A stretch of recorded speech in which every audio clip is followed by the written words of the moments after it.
आपल्या चॅनलवरच्या आणखी एका नवीन ब्लॉग मध्ये मी वर्षा आणि मी कृष्णा तुम्हा सर्वांचं अगदी मनापासून स्वागत करतो. तर उद्या आहे नरक चतुर्दशी आणि मेन गोष्ट म्हणजे पहिलं पाणी आहे, पण आमचं डेकोरेशन अद्यापही झालेलं नाही. त्याचं कारण यांच्या स्केड्यूलमुळे, म्हणजे कसं वेळ मिळेल तसं आमचं शॉपिंग दिवाळीचं असतं आणि श्रीचं नेहमी चालू होतं की पप्पा आपण फक्त दिवेच लावतोय परवापासून आणि सगळ्यांच्यात बघा किती छान डेकोरेशन केलंय, तर कधी जायचं. तर फायनली काल रात्री आम्ही जाऊन सगळी शॉपिंग करून आलोय. लेट नाईट शॉपिंग केली. आणि विशेष म्हणजे मला वाटतं लग्न झाल्यापासून हे दुसरी ते तिसरी दिवाळी असेल सोबत आम्ही सेलिब्रेट करायचे है ना. गेल्या वर्षी पण ना म्हणजे पहिलं पाणी होतं तेव्हा हे होते सकाळी, पण त्यानंतर एकही दिवस ते का रात्री 11:30-12च्या अगोदर आलेच नाही. आम्ही दोघं वाट बघत बसलेलो. कमीत कमी पण जवळ असेल तर काय अडचण नाही, पण ज्यावेळेस आम्ही आउट बंदोबस्तला असतो ना त्यावेळेस मग दिवाळीला सर्वांना सुट्ट्या मिळू शकत नाही, ते आम्ही पण समजून घेतो. आता सध्या आम्ही गावाकडे जाण्यासाठी इतकं वेट करत होतो की नाही आता दिवाळीला जायचं. श्री पण म्हणत होता मला सुट्ट्या आहेत तोपर्यंत जायचं, आणि सडनली सुट्ट्या बंद झाल्या. सुट्ट्या म्हणजे मिळू शकत नाही, सर्वांना मिळू शकत नाही. बाकी डिपार्टमेंटचं वेगळं पण नसतं, आम्हाला पर्यायच नाही. त्यामुळे मग आम्ही इथेच आहोत आणि बघूया कसं काय होतंय ते. तर मग शॉपिंग वगैरे केलेली आहे थोडीशी. काय काय केली आहे शॉपिंग? एका पोळासाठी काय आणलंय? Star lighting. त्याला जे काही घेतलंय त्यापेक्षा जास्त स्टार लाइटिंगचं अट्रॅक्शन आहे. आणि श्रीमान सरकारांसाठी सुद्धा छानस गिफ्ट घेतलेलं आहे, तर ते काय दाखवते आणि मग तुम्हाला डेकोरेशन पण दाखवते, प्लस कसं आम्ही घर सजवणार आहोत किंवा काय करणार आहोत ते पण दाखवते. तर एक मिनिट तेच दाखवते त्यांसाठी. तर बघा स्पेशल हे वर्षाकडनं आहे कुर्ती. आणि कारण यांच्याकडे कुर्ती खूप कमी आहे, तसं तर वरती जास्त घालण्यात येते, म्हणजे सिव्हिल ड्रेसेस जास्त घालण्यात येत नाहीत, जरी असतील तरी मी घालत नाही जास्त. मग मध्यंतरी मी अॅनिव्हर्सरीला 4-5 ड्रेस गिफ्ट केले होते आणि त्यावरती मग कुर्ती मात्र ही एकच आहे यांच्याकडे, आणि श्रीला त्यांना गेल्या दिवाळीला आम्ही घेतली होती ती. आणि त्याच्यानंतर हे दुसरीच आहे. ही दुसरी कुर्ती. आता हळूहळू बघूया कशी दिसते, ते उद्या वेअर करणार आहे. आणि विशेष म्हणजे ज्यावेळेस आमचं लहानपण गेलं ना त्यावेळेस मला वाटतं आम्हाला मिळायचंच नाही, दिवाळीला पण कपडे मिळायचे नाही, तर आम्हाला काय वाटायचं नाही, आम्ही ऍडजस्ट करायचो. आणि कधी आई वडिलांकडे हट्ट पण केला नाही की मला दिवाळीला नवीन कपडे पाहिजे, कारण परिस्थिती तशी होती. आणि पण ज्यावेळेस लग्न झालं, लग्नानंतर बऱ्याच दिवाळी मिळाल्या सोबत सेलिब्रेट करायला, आणि ज्यावेळेस मिळाले त्यावेळेस वर्षाने आवर्जून माझ्यासाठी कपडे घेतलेले आहेत. अगोदर मी शाळेवर जात होते तेव्हा मग सेव्हिंग थोडीफार असायची, आणि सेव्हिंग मी पहिल्यापासून म्हणजे माझा जास्त विश्वास आहे त्या गोष्टीवर. तर असो, आमच्या गप्पा हे चालूच राहतात. काय काय आणले ते पण थोडं दाखवते. हे आश्रमातून त्या दिवशी आवणीमधून घेतलेले, त्यासोबतच काल काही गोष्टी घेतल्या, तर त्या काय काय आहे ते पण थोडक्यात दाखवते आणि लगेचच आपण डेकोरेशन करायला घेऊ. श्रीचा ड्रेस सुद्धा स्पेशल आहे ना, हे बघा वर्षाच्या चॉईस वर घेतलेला आहे हा श्री कुर्ती. यांना हा कलर नाही आवडला, पण त्याला घातल्यानंतर आता एक कल्पना नाही मला, म्हणजे घातल्या वेअर केल्यानंतर कसा दिसतो, पण आता थोडं भारी वाटतोय आणि कपडा पण चांगला आहे याचा, नक्की छान दिसेल श्रीला, है ना. तर दोघांसाठी पण कुर्तीज घेतलेल्या आहेत. आणि ही लाईट कोणती आहे बरं? श्रीला सर्वात जास्त ही लाईट श्रीला आवडली म्हणून आम्ही घेतली, है ना. त्याचं खूप होतं की मिक्स आहेत का. पूर्ण नाही, फक्त ते लावून दाखवू आपण, लावून दाखवूया. ठीक आहे. आणि काही अशा माळा वगैरे घेतलेल्या आहेत डेकोरेशन. आणि हे घेतलंय आणि आणखी काय तोरणं घेतलेत हो अशी तोरणं माळा वगैरे आहे हा, त्या खूप असं. भारी कलर म्हणजे सणासारखा फील येतोय माळा लावल्याशिवाय फील येत नाही बरं का. तर चला आता करूया सुरुवात. कारण तसं तर काय काय घेतलंय हे तुम्हाला दिसेलच. कारण कसं आमचं प्लॅनिंगच होतं की गावाकडे करायची दिवाळी हा म्हणून. पण म्हणजे सारखं ते घरच्यांची आठवण येते. आता मग फोन आलेला हो आई आणि भाऊचा. दोन्हीकडचे पण म्हणत होते की हो. तुम्ही या किंवा कसं काय काय नाही. तर त्यांना सांगितला प्रॉब्लेम बघू सुट्टी आणखी मिळू पुढे. शकत नाही मग म्हणल्यामुळे त्यांनी दिवाळीमध्ये पण मिळत नाही. दिवाळी झाल्यानंतर कदाचित एक वेळ मिळाली हो. तर मग जाऊ आपण काय हा. बघूया कसं काय होतं ते. आणि पप्पा तर म्हणले याचे वडील की तुझ्या वेळेस येशील ना त्यावेळेस आपण दिवाळी सेलिब्रेट करूया. कारण ना वहिनी पण गेली माहेरी. मग घरात एकटं वाटतं ना. शौर्य चिकू पण गेले मम्मी सोबत त्यांच्या. मग सगळ्यांना एकटं वाटायला लागलं. ते मिस हो. करत होते सकाळीच की म्हणजे तू कधी येणार वगैरे.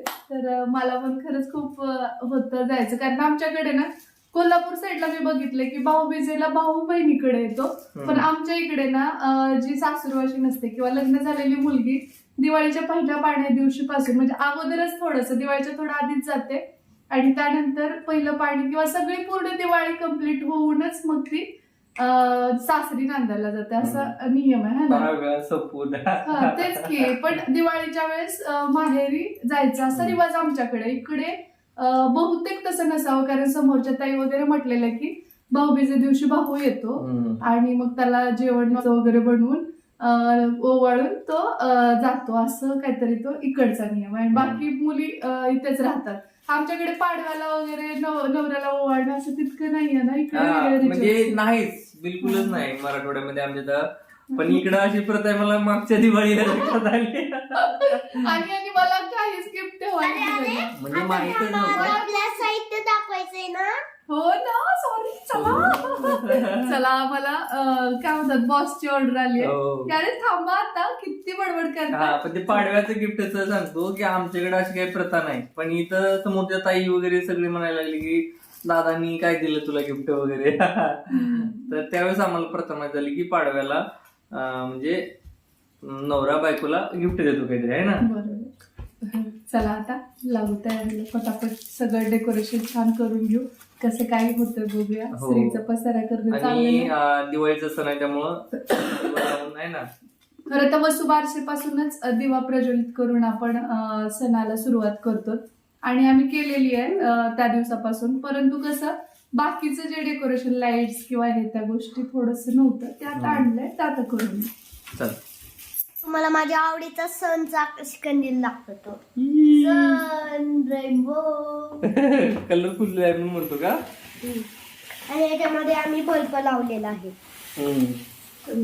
तर कुठल्याही सणाची सुरुवात आपण दाराला तोरणं लावून करतो. आणि ॲक्च्युली मला इथं पहिल्यांदा तोरणच लावायचं होतं. पण प्रॉब्लेम असा होत होता की इथं जो मुळा आहे ना तर त्याला अगोदर एक माळ सोडून मग वरतून जे काही तोरण आहे ते लावता येणार होतं. त्यामुळे अगोदर मी माळ सेट करून घेतली. पाहू शकता. माळा ॲक्च्युली ना थोड्या जास्त आणायला पाहिजे होत्या. आम्हाला वाटलं पुरतील पण 100 रुपीजला 3 काहीतरी होत्या. छान आहे बाकीचे छोटे आहेत ना काय आणखी. ते बाहेरून तिकडून लावले. हो तोरण. अरे वा मस्त आहे. शुभ लाभ. शुभ लाभ. तोरण लागलं दारी म्हणजे आली दिवाळी.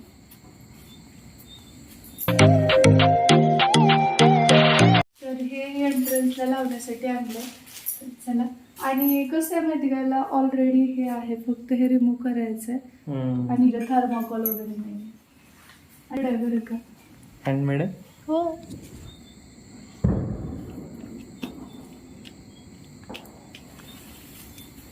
आणखी याला डेकोरेट करायचं आपल्याला. व्यवस्थित बसलं. हो. वुलनचं काम केलेले हे हँगिंग 2 आणलेले मी वॉलला लावण्यासाठी. कारण एंट्रन्स थोडंसं अट्रॅक्टिव्ह वाटावं या हिशोबाने. जास्त काही नाही पण थोडं तरी त्याच्यात आणखी एक टच ट्रॅडिशनल ॲड व्हावा याकरिता. पाहू शकताय हे कसं दिसतं. आवडलं मला. भिंतीवर इथे एक तुम्हाला हुक अडकवलेलं दिसत असेल, तिथं मी लावणार आहे मातीचा दिवा जो हँगिंगचा आहे आणि अतिशय सुंदर आहे. मेन गोष्ट म्हणजे तो हँडमेड आहे आणि त्यापेक्षा मातीपासून बनलेला आहे, म्हणजे इलेक्ट्रिकल दिवा नाही आहे मेन गोष्ट, कारण की पंचतत्वाचं त्याच्यामध्ये वास आहे असा दिवा आणि हा सणच मुळात दिव्यांचा सण आहे त्यामुळे. तर इथं तुम्हाला दिसत असेल तर हा मातीचा दिवा आहे आणि विशेष म्हणजे घ्यायचं काहीच प्री प्लॅन नव्हता बरं का, आणि हँगिंगचा आहे. तर झालं असं की अतिशय म्हणजे काय म्हणतात ते खूप वयोवृद्ध होते विकणारे, आणि मेनली ते जातीवंत कुंभार होते. त्यांना आम्ही विचारलं की काय, तर ते म्हटले की आम्ही कुंभार आहे आणि कारागिराकडनं कोण एवढं घेत नाही, व्यापाऱ्याकडनंच घेतात असतंच त्यांचं चालू होतं. ते ऐकलं, म्हटलं चला आपण घेऊया. छान वाटला मला हा, आणि कुठेतरी होतं बॅक ऑफ द माइंड की घ्यायचा आहे, पण असं नव्हतं की आत्ताच घेईन किंवा काय. तर आता हा डेकोरेट करणार आहे मी. डेकोरेट म्हणजे जस्ट हँग करणार आणि प्रज्वलित करणार. तर या इथे मी आता हा दिवा जो आहे तो प्रज्वलित करून घेते. ऑनेस्टली सांगायचं म्हणजे हा व्लॉग शूट करेपर्यंत पण मला माहिती नव्हतं की दिव्याला दिवा लावून तो प्रज्वलित केला जात नाही. त्याचं कारण काय आहे ते मला माहीत नाही, पण कमेंट्स तशा आल्या होत्या. तर मला कमेंट बॉक्समध्ये नक्की सांगा त्याचं काय रिझन असेल. तर हे श्रीच्या आवडीचा कंदील आहे. आणि मेनली गेल्या वर्षी हो. आम्ही तो जपून ठेवला होता, हा. म्हटलं कुठे वेस्ट करा है ना. हो, स्त्रीने विशेषतः त्याला प्राधान्य दिलं की बाबा तोच लावायचा. हा, तर चला श्रीमान सरकार बसवतात कंदील.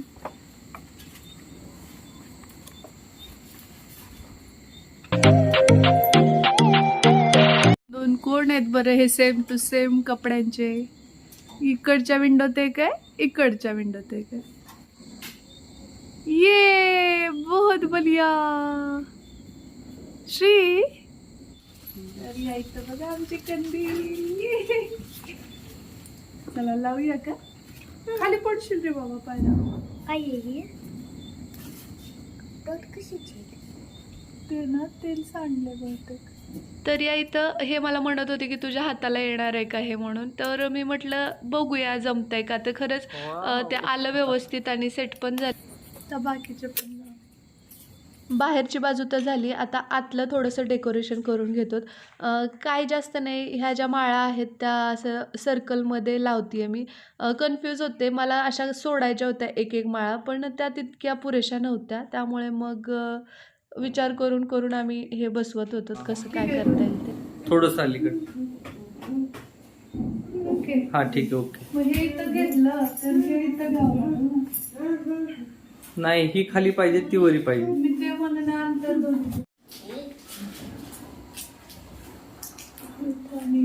ओहो, खाली घेऊ का जरा? हा ठीक आहे, ठीक आहे. छान वाटतं. ॲक्च्युली माळा आणताना दोन दोन सेम माळा आणलेल्या, त्यामध्ये काही वेगळे कलर पण होते, तर त्यामुळं थोडंसं कन्फ्युजन होत होतं. या वॉलवरचं तर डेकोरेशन झालं, पण आता अगोदर मी लाल फुलाची माळ इकडे बसवली होती पायऱ्याच्या तिथे, पण परत विचार केला की नाही हे व्यवस्थित वाटत नाही आहे, कारण ती मोठी फुलं होती. त्यामुळे परत आणखी 2 प्रकारच्या कलरचं कॉम्बिनेशन करून हे अशा पद्धतीने पायऱ्यावरती डेकोरेट केलं, कारण की पुरणार नव्हत्या माळा आणि विचार केला तर थोड्या माळांमध्ये कसं काय आपल्याला अट्रॅक्टिव्ह करता येईल हा हिशोब करून हे असं सेट केलं आहे. कसं वाटतं सांगा, का अशा सोडायलाच हव्या होत्या ते पण मला कमेंट बॉक्समध्ये नक्की सांगा, कारण मलाच कन्फ्यूज होते. तर त्यामुळे जसं जमतंय तसं केलं. तर इथं फुलांच्या पाकळ्या स्प्रेड केल्यात मी. ॲक्च्युली गुलाब पण सांगितला होता, पण बहुतेक यांना मिळाला नसावा. ते जे अवेलेबल फुलं होते ते घेऊन आले. म्हटलं चला काही हरकत नाही. आणि त्यावरती आता मी इथं पंती ठेवली आहे. किती सुंदर वाटतंय बघू शकता. एरवी तर आपण एवढे तोरणं वगैरे लावत नाही, असे जे मोठे सण असतात तर त्यावेळी तरी छानपैकी डेकोरेट केलं पाहिजे असं मला वाटतं. म्हणून मग किचनकडे जाणारा जो दरवाजा आहे तर तिथं पण मी हे छोटंसं नाजूकसं एक तोरण लावलंय आणि मला हे खूप आवडलेलं. हत्ती आहेत त्याच्यावरती छोटे छोटे आणि गोंडे असल्यासारखे आहेत, ते पॉम्पॉम सारखे मस्त वाटतात. सुंदर लुक येतो दिवाळीला घराला. वेगळं चैतन्य निर्माण झाल्यासारखं वाटतं सगळी. डेकोरेशन केलंस तर खूपच भारी. खूपच भारी. आणि दिवे लावलास तर मग भारी. तर हे सगळं करत करतच इतका उशीर झाला आणि घड्याळाकडे पाहिल्यास अवाक झालो आम्ही की अरे बापरे, इतका वेळ कसा गेला तेच कळालं नाही. कारण एक एक बारीक बारीक गोष्ट असते, 2-2 वेळा ते सेट करायचं, परत ते छान नाही वाटले की परत काढायचं, असं करत करत वेळ गेला. इथं दिवे प्रज्वलित करून घेते मी आता. जे इलेक्ट्रिकल डेकोरेशन असतं म्हणजे लाईट्स वगैरे, तर ते थोडंसं बाकी होतं, तर ते तुम्हाला आजच्या व्लॉगमध्ये नक्कीच पाहायला मिळेल. कारण उशीर प्रचंड झाला होता. म्हटलं आता दिवे लावायची वेळ झाली तर चला पटकन दिवे लावून घेऊया. कारण ह्यावेळी खूप सुंदर वाटतं ते. आणि आता हे अंगणात वगैरे ठेवून घेते मी. लक्षदीप हे उजळले घरी, दारी शोभली कडा रांगोळी, फुलवाती अंगणात सोन सकाळी, आली दिवाळी, आली दिवाळी, आली दिवाळी. तर आता दिवे लावून घेते मी आणि खरंच खूप सुंदर वाटतं ज्यावेळी पूर्ण डेकोरेशन झाल्यानंतर तुम्ही दिवे लावता. ॲक्च्युली सगळं अर्धवट वाटतं जोपर्यंत दिवे लागत नाहीत, आणि एकदा दिवे प्रज्वलित झाले की खऱ्या अर्थाने दिवाळीची सुरुवात झाल्याचा फील यायला लागतो आणि खरंच घर पूर्ण चैतन्याने आणि एका वेगळ्याच म्हणजे काय म्हणतात दीपोत्सवाने सजून जातं.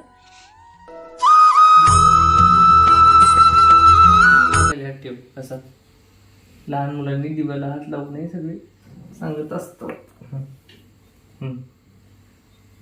तिकडे बघायचं. तर आता दिवे लावते मी, आणि कसं वाटलं तुम्हाला आमचं डेकोरेशन ते कमेंट बॉक्समध्ये नक्की सांगा. आणखी थोडंफार राहिलेलं आहे, तर आता खूप वेळ झालाय आणि उशीर पण झालेला आहे. तर उद्या सकाळी लवकर उठायचे, कारण उद्या आहे नरक चतुर्दशी. तर पहिल्या पाळण्या दिवशी सूर्योदयाच्या अगोदर आंघोळ करायचा नियम असतो. आमची अक्का म्हणायची काय, सूर्योदय होण्या अगोदर जर नाही आंघोळ केली तर सगळ्या गावाचं काहीतरी असं ती म्हणायची. त्यामुळे ना घाबरून आम्ही नाही का पहिला पागूर, दूध मोगूर, दुधावरची साय, खरड खरड काय असं ते असायचं, पहिला दुसरा तिसरा असं नंबर, आणि ठरवायचं आम्ही आता उद्या मी तुझ्या आधी करणार असं. तर ते खूप छान दिवस होते. खरं मिस करते मी खूप, कारण खरंच म्हणजे कितीही काहीही केलं, किती जरी पैसे दिले घेतले तरी त्या दिवसांची सर कशालाच येत नाही. आणि आता दिव्यावरती आजचा हा एपिसोड मी तर आता दिवे प्रज्वलित केलेत, आणि तुमच्या सुद्धा आयुष्यात असेच आरोग्याचे, सुखसमाधानाचे आणि वैभवाचे दिवे प्रज्वलित होवोत हीच ईश्वरचरणी प्रार्थना करून आजच्या व्लॉगला पूर्णविराम देते. लवकरच भेटते उद्याच्याच नवीन व्लॉग सोबत. तोपर्यंत शुभ दीपावली. जय हिंद, जय महाराष्ट्र, जय जिजाऊ, जय शिवराय.